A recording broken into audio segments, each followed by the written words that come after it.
Hello hi రా నాన్న, నేను రా మీ అన్నయ్య హిస్టరీ రఫీ సార్ని. ఏపీడిఎస్సికి సంబంధించి, టెట్కి సంబంధించి, స్కూల్ అసిస్టెంట్కి సంబంధించి మనం హిస్టరీ రఫీ సార్ సిరీస్ చేసుకుంటా ఉన్నాం. ఈ డిఎస్సిలో భాగంగా మనం ప్రధానంగా గమనించాల్సింది 8th క్లాస్ 8వ తరగతి టెక్స్ట్ బుక్ని మనం కంటిన్యూ చేస్తూ ఉన్నాం. 8వ తరగతి టెక్స్ట్ బుక్ని ఇందులో భాగంగా మనం 2వ లెసన్లో లాస్ట్ పాయింట్ కంపెనీ సైన్యం గురించి మనం మాట్లాడుకోవాలి. దాని తర్వాత 3వ లెసన్లోకి మనం వెళదాం. 8th క్లాసు కొత్త social text book APDSC and TET and school assistant.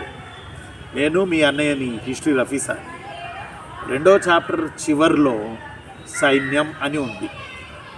మన దేశంలో మన దేశాన్ని పాలించిన ముస్లింలు కానీ, మన దేశాన్ని పాలించిన బ్రిటిష్ వాళ్ళు కానీ, వాళ్ళు మ్యాక్సిమం ప్రజల విశ్వాసం పొందడం తక్కువ. వాళ్ళ రాజ్యం సైన్యం మీద ఆధారపడి ఉంది. సైనిక నిర్మాణం బలంగా ఉంటే ఆ రాజు బలంగా ఉంటాడు. సైన్యం వీక్ అయితే ఆ రాజు పతనం అవుతాడు. ఇది మధ్యయుగంలో ముస్లిం పీరియడ్లో జరిగింది, అలానే మొఘల్ పీరియడ్లో జరిగింది, అలానే బ్రిటిష్ పీరియడ్లో కూడా జరిగింది. ఈ నేపథ్యంలో ఢిల్లీ సుల్తానులు మొఘలాయిల పీరియడ్లో కొంత టర్మినాలజీ ఇచ్చాడు మనకి. ఆ టర్మినాలజీలో ఒకటి సవార్, SAWAR, సవార్ అని అంటే గుర్రం మీద ఉండి యుద్ధం చేసే సైనికుడిని సవార్, రా సవార్ అన్నారు. అలానే పైదాల్ అని అంటే ఇన్ఫాంటరీ, పైదాల్ PYTHAL, పైదాల్ అంటే ఇన్ఫాంటరీ, ఇన్ఫాంటరీ అంటే పదాతి దళం. అలానే ఇంకోటి వెరైటీగా ఉంది తీర్ అందాజీ, తీర్ అందాజీ. ఏ అందాజీ? తీర్ TER ANDAJI, తీర్ అందాజీ అని అంటే బాణాలు వేసేవాళ్ళు, విలువిద్య బ్యాచ్. సవార్ అంటే గుర్రం మీద ఉండి యుద్ధం చేసే సైనికుడు, పైదాల్ అంటే పదాతి దళానికి చెందిన సైనికుడు. అలానే తీర్ అందాజీ అని అంటే విలువిద్యలో నిపుణం కలిగిన వాడు. ఎవరి పీరియడ్లో? ఢిల్లీ సుల్తాన్ల పీరియడ్లోనూ మొఘలాయిల పీరియడ్లోనూ. ఇక బ్రిటిష్ వాళ్ళ పీరియడ్కి వచ్చేటప్పటికి వీళ్ళనే సిపాహీ అన్నారు.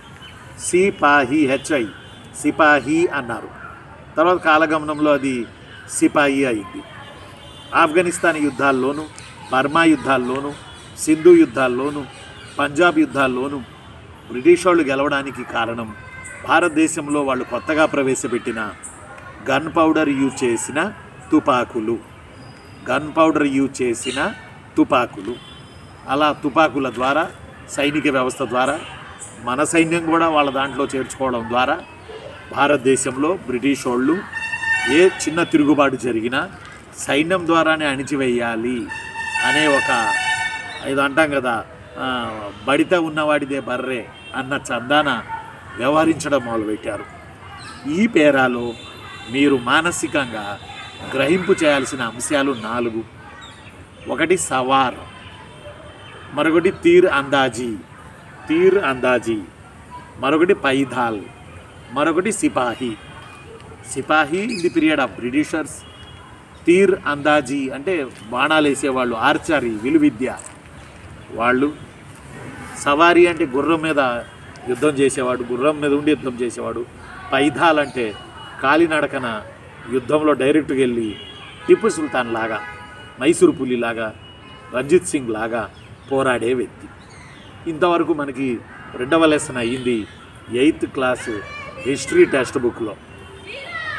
ఆ తరువాత మనకి 3rd లెసన్ ఉంది. 3rd లెసన్ ఏంటంటే గ్రామీణ ప్రాంతాల పరిపాలన. 3rd లెసన్ ఏంటంటే గ్రామీణ ప్రాంతాల పరిపాలన, గ్రామీణ ప్రాంతాల పరిపాలన 3rd లెసన్.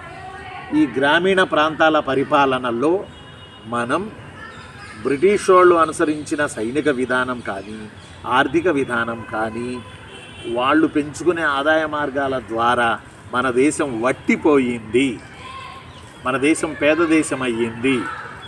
మన దేశం మీద బ్రిటిష్ వాళ్ళు పెట్టిన వలసవాదం కానీ, వాణిజ్యవాదం కానీ, సామ్రాజ్యవాదం కానీ, వీటన్నిటి ద్వారా మన ఆదాయం గండిపడి మనం కూలోళ్ళుగా మారి వలసపోయి కరువు కాటకాలు వచ్చి వరంగా చెప్పాలంటే మనం కాటికి వెళ్ళే పరిస్థితి వచ్చింది బ్రిటిష్ వాడి పరిపాలన వల్ల. బ్రిటిష్ వాడి పరిపాలన అంటే ప్రధానంగా ఈస్ట్ ఇండియా కంపెనీ పరిపాలన. ఇందులో భాగంగా మనకి థర్డ్ లెసన్ వర్తక గ్రామీణ ప్రాంతాల పరిపాలన. ఇందులో భాగంగా మనం గుర్తుపెట్టుకోవాల్సిన అంశం ఏంటంటే కంపెనీ దివాన్ అని ఒక సబ్ హెడ్డింగ్ ఉంది థర్డ్ లెసన్లో, 8th క్లాసు సాంఘిక శాస్త్రం టెక్స్ట్ బుక్లో. కంపెనీ దివాన్ అంటే నేను మీకు 5వ వీడియోనో 4వ వీడియోలోనో చెప్పా, 4వ సిరీస్లో 5వ సిరీస్లోనూ మీకు నేను చెప్పా. ఏం చెప్పానంటే 1765లో అలహాబాద్ సంధి ద్వారా బ్రిటిష్ వాళ్ళు బెంగాల్, బీహార్, ఒరిస్సాలో దివానీ అధికారాన్ని పొందారు. దివానీ అధికారం అంటే శిస్తు వసూలు చేసుకునే అధికారాన్ని దివానీ అధికారం అంటారు. తలవని తలంపుగా మన దేశానికి వచ్చినటువంటి ఆంగ్లేయులు సైన్యం ద్వారా మన దేశాన్ని గెలిచి, మన భూభాగాన్ని గెలిచి భూ పరిపాలన అధికారాన్ని సైతం పొందారు. భూమి మీద వచ్చే ఆదాయం వాళ్ళు వర్తక వ్యాపారాల ద్వారా వచ్చే ఆదాయం కన్నా చాలా ఎక్కువ మన దేశంలో.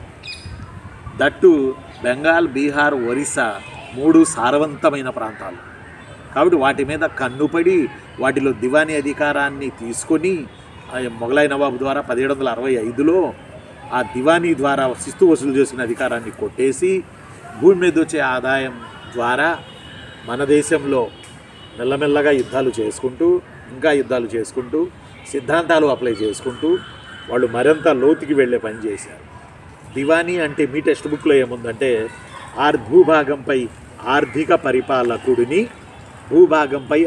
పరిపాలకుడిని దివానీ అంటారు. ఏ భూభాగంపై? బెంగాల్లో, బీహార్లో, ఒరిస్సా భూభాగంపై ప్రధానంగా. అంటే ఎక్కడెక్కడ ఆదాయ మార్గం వచ్చింది, ఏ భూమి మీద ఆదాయాన్ని మనం పొందొచ్చు అనే అంశం ప్రధానంగా బ్రిటిష్ వాళ్ళు దృష్టి పెట్టారు.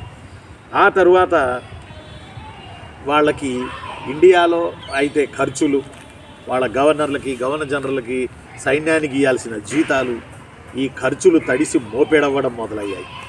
కాబట్టి ఖర్చులన్నింటినీ వాళ్ళు భరించాలంటే ఇంగ్లాండ్ నుంచి వెండి బంగారాలు తెచ్చి వాటిని కరిగించి మనకి ఇవ్వాలి జీతాల కింద.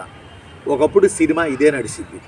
కానీ ఎప్పుడైతే బెంగాల్, బీహార్, ఒరిస్సాల్లో ఆదాయాన్ని వీళ్ళు సముపార్జించుకోవడం మొదలుపెట్టారో అలా ఆ ఆదాయం ద్వారానే, ఇక్కడి ఆదాయం ద్వారానే ఇక్కడి వస్తువులను కొని, బాగా వినాలి, నోట్ దిస్ పాయింట్, ఇక్కడ ఆదాయం ద్వారానే ఇక్కడ వస్తువులు కొని వాళ్ళ దేశాలకి వాళ్ళు ఎగుమతి చేసుకుని వెళ్ళిపోయేవాళ్ళు. అంతకుముందు వాళ్ళ దేశం నుంచి వెండి బంగారం తెచ్చి మనకిచ్చి మన వస్తువులను తీసుకెళ్లే పద్ధతి పోయి మన ఆదాయం ద్వారానే మన వస్తువులను కొని తమ దేశానికి తరలించే ఒక నూతన మార్గాన్ని బ్రిటిష్ వాళ్ళు ఒక రకంగా 1765 నాటికి కనుగొన్నారు అని మనం చెప్పొచ్చు. అందువల్ల వీళ్ళు ఏం చేశారు, పైపెచ్చు పిసినారి సన్నాసులు బ్రిటిష్ వాళ్ళు. మన వాళ్ళ వద్ద మన ఆదాయమే, మళ్ళీ వాడి వెండి బంగారం ఏం దాటలా, మన ఆదాయం ద్వారానే మన యొక్క చేతి వృత్తులతో కష్టపడి చేసిన వస్త్రాలు కానీ, మన ఉత్పత్తులు కానీ, మన చేనేత పరిశ్రమ ఉత్పత్తులు కానీ వీటన్నిటినీ తక్కువ ధరకి ఇవ్వాలి అని చెప్పి బలవంతం చేసి తక్కువ ధరకి టర్న్ చేసుకునే ప్రయత్నం చేశాడు. ఇలా ఎప్పుడైతే బ్రిటిష్ వాళ్ళు తక్కువ ధరకు, కాళ్ళు ఎప్పుడుతున్నాయి ఏమనుకోకండి, ఈ కాళ్ళు లాగుతున్నాయి అందువల్ల తక్కువ ధరకు వాళ్ళు వస్తువులు ఇవ్వాలి అని మన దేశపు ఉత్పత్తిదారులను, ముఖ్యంగా బెంగాల్, బీహార్, ఒరిస్సా ఉత్పత్తిదారులను రకరకాలుగా ఇబ్బందులు పెట్టారు.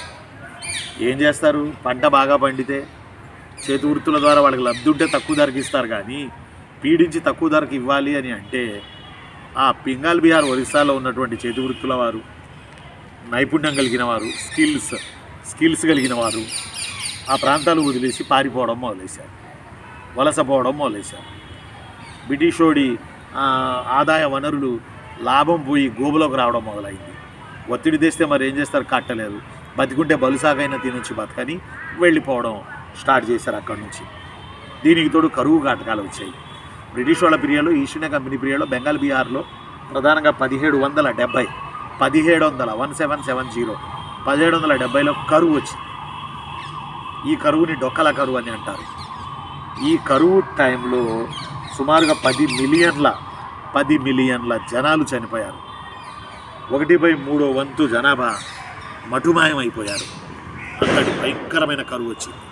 కారణం ఋతుపవనాలు లేక కాదు, కారణం గంగానది లేక కాదు, బికాస్ ఆఫ్ ఓన్లీ బ్రిటిష్ వాళ్ళు వీళ్ళు భారతదేశంలో బెంగాల్, బీహార్, ఒరిస్సాల్లో ఎక్కువగా వాణిజ్య పంటలకు ఇంపార్టెన్స్ ఇవ్వడం వల్ల ఆ వాణిజ్య పంటలు వేయబడి ఆహార పంటల ప్రాధాన్యం తగ్గి తినడానికి పశువుల మేతకు కరువు కాటకాలు వచ్చి అల్లాడిపోయారు.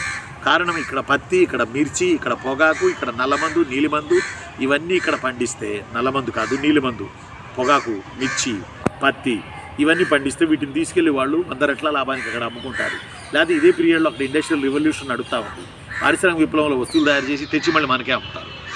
కాబట్టి వాణిజ్య పంటలకు ప్రాధాన్యం ఇవ్వడం వల్ల, నోట్ దిస్ పాయింట్ ప్లీజ్, కాబోయే గురువులారా, కాబోయే టీచర్లారా, నేను కూడా టీచర్నే కాబట్టి ఈ పాయింట్ మీరు గమనించండి. వాణిజ్య పంటలకు ఇంపార్టెన్స్ ఇవ్వడం ద్వారా కరువులు వచ్చాయి. 1770లో బెంగాల్లో దారుణమైనటువంటి కరువు వచ్చింది. చాలామంది 10 మిలియన్ల మంది చనిపోయారు. 1/3 జనాభా ఊడ్చుకుపోయింది బెంగాల్లో ఓ మాట చెప్పాలంటే. మరి భారతదేశంలో బెంగాల్, బీహార్, ఒరిస్సాల్లో ఆదాయాన్ని పెంచుకొని ఇండియాలో ఉన్న వస్తువులను ఎగుమతి చేసుకుంటూ తమ దేశాలకి లాభం పొందుతున్నటువంటి కంపెనీ కరువు కాటకాలు వచ్చినప్పుడు కరువుని రూపుమాపడానికి దీని దుంపదగా క్షామ నివారణ చర్యలు చేసినట్టు కనపడినా అది తూతూ మంత్రమే. ఈ నేపథ్యంలో భూములలో రైతుల్ని పెట్టి సకాలంలో పంటలు పండించి ఒక స్థిరమైన ఆదాయాన్ని ఇచ్చే ఒక వ్యవస్థ కొరకు బ్రిటిష్ వాళ్ళు సెర్చ్ చేయడం మొదలుపెట్టారు. ఆ సమయానికి కారన్ వాలిస్ అనేవాడు మన దేశంలో గవర్నర్ జనరల్గా ఉన్నాడు. ఆ కారన్ వాలిస్ ఇందు నేపథ్యంలోనే 1793లో వాడు వచ్చిందే 1793లో కారన్ వాలిస్ అనే గవర్నర్ జనరల్ శాశ్వత శిస్తు నిర్ణయ పద్ధతిని ప్రవేశపెట్టాడు. ఎప్పుడు 1793లో కారన్ వాలిస్ అనే ఆయన శాశ్వత శిస్తు నిర్ణయ విధానం, in English permanent settlement system. ఇంకా మీకు సరళీకరణ చేసి నేను చెప్పాలంటే జమీందారీ విధానం. దీని ప్రకారం తాలూకాదారులకు, జమీందారులకు, రాజులకు భూమిని ఇచ్చి భూమి మీద వాళ్ళని అధిపతుల్ని చేసి మీకు హక్కు ఉంది అని వాళ్ళకి రాసిచ్చి మీ భూముల్లో కౌలు రైతులను పెట్టుకొని మీరు పంటలు పండించుకొని మాకు నికరం ఇంత ఇవ్వండి ఇన్నేళ్లకి. సుమారు శాశ్వత నిర్ణయం అంటే 5 ఏళ్ళు ఉండి ఆ రోజుల్లో, 5 ఏళ్ళు, ఈ 5 ఏళ్లలో మాకు ఇంత మొత్తం ఇవ్వండి అని దాని ద్వారా మాకు ఒక స్థిర ఆదాయం వస్తుంది. దాన్ని బట్టి మేము ఎగుమతులు కానీ దిగుమతులు కానీ ఇండియాలో మరింత సామ్రాజ్యాన్ని ఆక్టోపస్లా విస్తరించుకోవడానికి కానీ మాకు అవకాశం ఉంటుంది.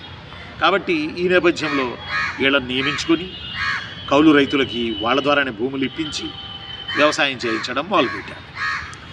ఎప్పుడైతే భూముల్ని పొందారో అధికృతంగా బ్రిటిష్ వాళ్ళ వద్ద నుంచి ఎవరు జమీందారులు, తాలూకాదారులు, రాజులు ఒక్కసారిగా ఈస్ట్ ఇండియా కంపెనీకి భక్తులు అయిపోయారు.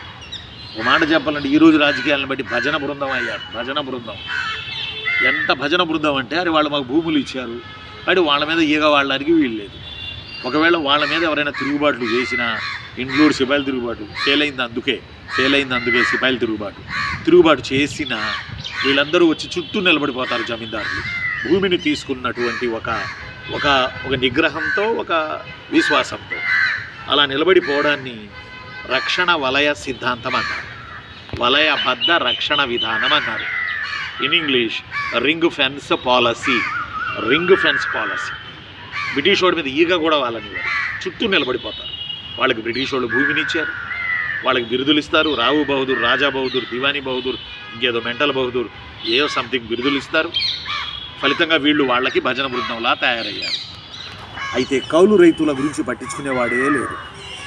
నార్త్ బ్రూక్ అనే ఆయన, కోల్ బ్రూక్, నార్త్ బ్రూక్ కూడా వస్తాడు. కోల్ బ్రూక్ అనే ఆయన కౌలు రైతుల బాధలను వర్ణిస్తూ కౌలు రైతులకి హక్కులు లేవు, కౌలు రైతులకు జమీందారు ఏం చెప్తా చేయాలి, ఏ పంట పండించమంటా చేయాలి, ఆ కౌలు రైతులకు జమీందారు డబ్బులు ఇవ్వడో, ఆ కౌలు రైతులు వడ్డీకి డబ్బులు తెచ్చుకోవాలి, శిస్తు విపరీతంగా ఉండింది, కౌలు రైతులు జమీందారుకి చెల్లించాల్సింది, కౌలు రైతులు అన్యాయం అయిపోయారని అప్పటి బ్రిటిషు 1806లో కోల్ బ్రూక్ అని ఆయన చెప్పాడు. ఇది మీ టెక్స్ట్ బుక్లో ఓ పక్కన సింగిల్ కాలంలో ఉంది, ఒకసారి చూడండి.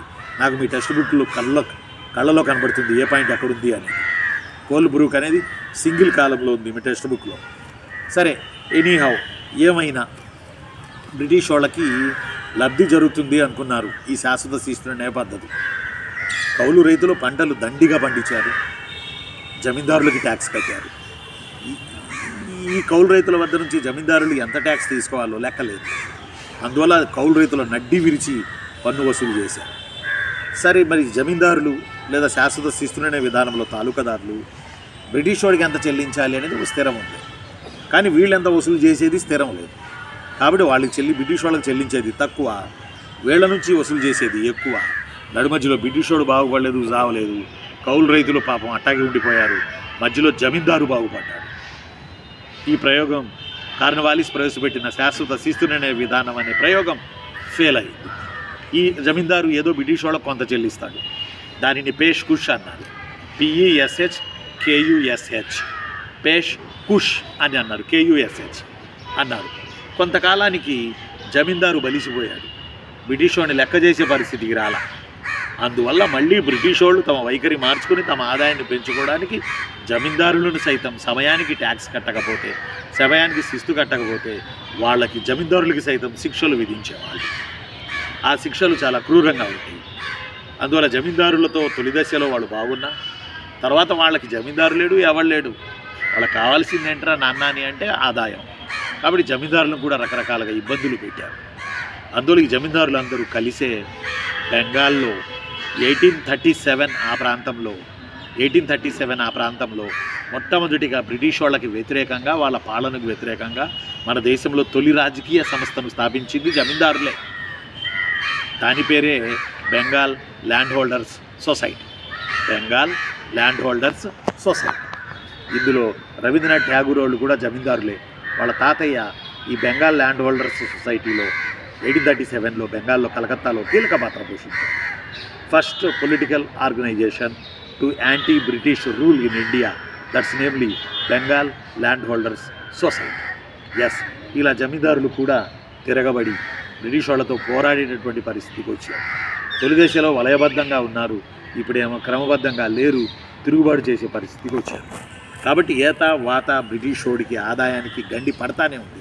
అయినా వివిధ మార్గాల ద్వారా తన ఆదాయాన్ని పెంచుకొని మన ఆదాయం ద్వారానే మన వస్తువులు ఎగుమతి చేసుకునే కార్యక్రమానికి చేపట్టారు. వాళ్ళ వెండి మనకు రాదు, వాళ్ళ బంగారం మనకు రాదు. మన దేశ ఆదాయం ఈ వస్తువుల రూపేణా ఇతర దేశాలకి తరలిపోతాయి. ఇదే మనకి దాదాబాయి నౌరోజీ కూడా ఒక థీరీ చెప్పారు. సర్చార్జీలని ఏవేవో థీరీలు చెప్పారు దాదాబాయి నౌరోజీ కూడా. అలా విదేశాలకి మన సంపద తరలిపోతే తరలించుకోబడిన మన దేశం పేద దేశం అయింది. ఒక రకంగా చెప్పాలంటే ఆర్థికంగా వట్టిపోయింది. రైట్, ఇది గుర్తుపెట్టుకోండి. నెక్స్ట్, బ్రిటిష్ వాళ్ళు భూమి మీద ఎంతైతే అంత పిండుకోవడానికి ఆదాయ మార్గాల ద్వారా మరికొన్ని నూతన శిస్తు విధానాలకి తెరతీశారు. అవి ఏంటనేది రేపటి వెండి తెర మీద చూద్దాం. మీరు ఖచ్చితంగా ఇప్పుడు మీకు చెబుతున్నా లైక్ చేయండి. చేస్తున్నారా లేదా? లైక్ చేయండి, సబ్స్క్రైబ్ చేయండి, షేర్ చేయండి. ఫస్ట్ లైక్ చేయండి. ఎందుకంటే ఇందులో ఏమన్నా పావుల డబ్బులు వస్తే నేను చెప్పాను మీకు, ఒక అమ్మాయికి ఫీజు కడదాం, నా జీతం కూడా కొంత వేసి ఫీజు కడదాం. అందువల్ల మీరు డబ్బులు ఇవ్వాల్సిన అవసరం లేదు. నా లెసన్ విని లైక్ చేయండి చాలు. మీరందరూ ఈ వీడియో చూస్తున్న మీరందరూ లైక్ చేస్తున్నారని నేను అనుకుంటున్నాను. ఉండనా మరి? రేపు మనం మరో లెసన్ ద్వారా సిరీస్ 7లోకి మనం వెళ్ళిపోతాం. ఈరోజు సైన్యం గురించి డిస్కస్ చేసాం, కంపెనీ దివానీ గురించి డిస్కస్ చేసాం. అలానే మన ఆదాయం ద్వారా మన సంపదను తరలించుకుపోయేదాన్ని డిస్కస్ చేసాం. కరువు కాటకాల గురించి డిస్కస్ చేసాం. శాశ్వత శిస్తుననే పద్ధతి గురించి డిస్కస్ చేసాం. జమీందారులకి బ్రిటిష్ వాళ్ళకు ఉన్న రిలేషన్ గురించి డిస్కస్ చేశాం. జమీందారులకి కౌలు రైతులకు ఉండే రిలేషన్స్ గురించి డిస్కస్ చేశాం. కౌలు రైతులు ఎంత ఇబ్బంది పడ్డారో, ఎలా ఆర్థికంగా వట్టిపోయారో చూసాం. దీన్ని గ్రహించిన వాళ్ళు మరింత నూతన శిస్తులు పెట్టి, విధానాలు పెట్టి, రెవెన్యూ పాలసీలు పెట్టి ఇంకా పన్ను వసూలు చేసుకొని భారతదేశాన్ని ఓ రకంగా చెప్పాలంటే అద్దెకు గర్భంలాగా యూజ్ చేసి అవతల పడేయాలి అనే ప్రోగ్రామ్ని ప్రారంభించారు. సరే, లైక్ చేయండి, షేర్ చేయండి, సబ్స్క్రైబ్ చేయండి. ఉంటాను. రేపు మళ్ళీ కలుసుకుందాం. నేను మీ అన్నయ్య history Rafi sir. Thank you.